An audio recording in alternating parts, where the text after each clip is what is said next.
Yeah! What's up, guys? Brains here, bringing you some Brothers to the End on Mercy. We started off playing Wingman, but we couldn't find any games, so we ended up coming on this. There are a few good games, a few campy games, especially on Blood Drive with them incendiaries on both sides of the spawns. We played these guys previously on Checkout, so we knew the score. We do start off bad with this like open strat. I get told to sit in this, but it's kind of pointless because both of them go inside. We don't even have ink. But it works out in the end. I think I pick up a double in a few moments. Well, the guys we're up against are quite decent. They've played between them 1,000 games if you put together, and they've got 2.0 KDs, so it's okay competition. We do actually sit back a bit at the end of the game and sort of take our foot off the gas. But we know what to expect from these guys.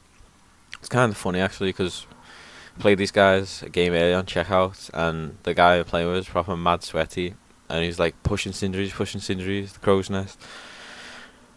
And we done that, killed one guy, and then all of a sudden we see someone's picked up Boom on the other side of the map. Obviously we didn't know the Boom was there, so we got a bit screwed over. As I was saying, the guy I play is sweaty. He's like sweatier than a fat man in a buffet sometimes. We call him the dictionary because he knows everything about Gears of War to do with tryhards and all the strats to run, etc. Anyway, just re-upped a few days ago. Looking forward to getting to that third prestige. Seems like it's going to be quite a while. I know a few people are glitched there already, so it's kind of a disappointment that that's happened. But it's also nice to see that the playlists have been mixed up a bit. I mean, in my region, Warzone Execution was just dead as a dodo, but they've combined them both and people seem to come back to play again. And that's Stay Frosty. It might not be your cup of tea, but at least it's something new, something different. It's quite fun actually, but it's a bit campy. You get one shot, headshots with the pistol, which is quite funny when you get them. Because you're like, oh, holy shit, I just got a headshot with one pistol bullet.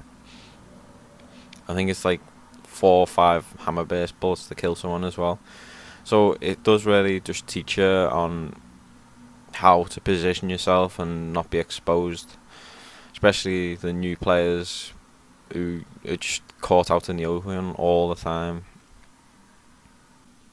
Back to the Rio thing as well, I really want to praise Epic because it actually has reinvigorated the game. Because you look on one of my previous videos where Gears of War is dead, you'll see that the player numbers is quite abysmal, especially in my regions. Like sometimes there's 14 people playing King of the Hill or 4 people playing Execution, but now there's hundreds of people actually playing, so a big pat on the back to Epic actually.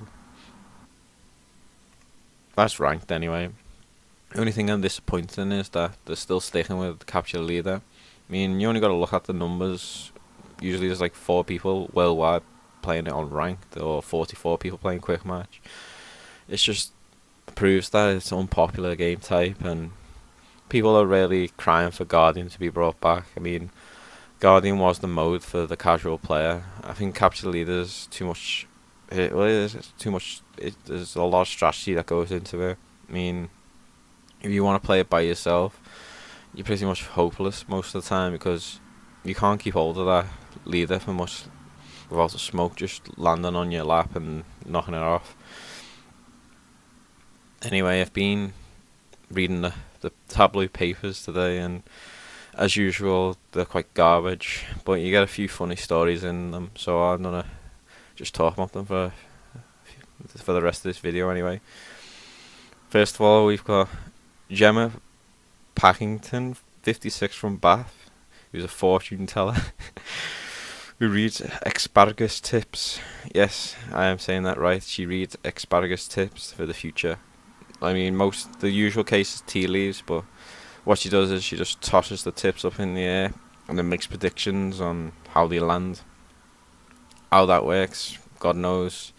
And if she's legit, well, apparently she predicted the credit crunch, well, who wouldn't predict the crunch? It was writing on the wall, actually.